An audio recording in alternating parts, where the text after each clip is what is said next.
Bonjour, je m'appelle Benoît, je suis coffreur, je travaille dans la construction dans une entreprise spécialisée dans le coffrage. Le coffreur, c'est la personne qui réalise, je vais dire, le départ du chantier.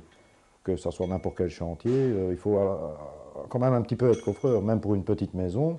Au départ, on prépare les semelles de béton, on prépare tout le bâtiment vraiment pour les maçons. C'est le plus important, je vais dire, parce que pour le maçon, il faut que tout soit bien implanté. Tout repose sur le coffrage.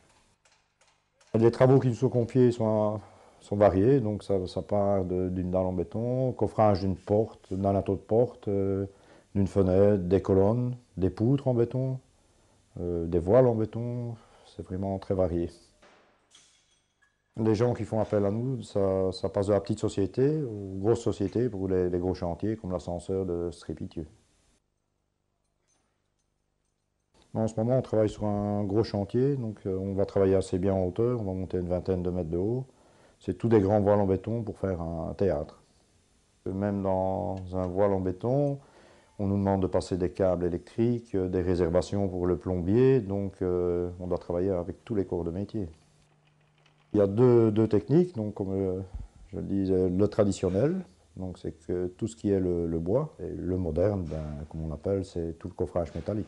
Le métallique, c'est plutôt, comme on dit, un système de Lego à monter. Mais avec le métallique, il faut toujours du traditionnel pour faire les portes, les fenêtres. Donc un dans l'autre, il faut savoir travailler le traditionnel. Bon, le coffrage moderne évolue de plus en plus, beaucoup plus facile à travailler. Et alors, pour l'instant, on travaille beaucoup plus avec du préfabriqué, comme on appelle ça. Donc les poutres, les colonnes en béton viennent préfabriquées, même les voiles en béton, nous n'avons plus qu'à les poser. Alors. Au début du chantier, donc, on travaille souvent dans la boue, puisqu'on implante le chantier, donc il faut faire les terrassements, tout ce qui s'ensuit. Donc on est dans le sol au départ, et une fois que ça est fait, bon, on travaille sur des sols bien stables, sur des dalles en béton, donc on commence à élever le bâtiment.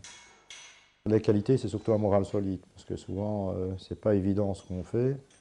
Je vais dire, quand on travaille sous la pluie, dans le froid, c'est pas toujours le cas, mais il y a des fois c'est nécessaire, on sommes bien obligés de le faire, et ne pas avoir le vertige pour la plupart du temps.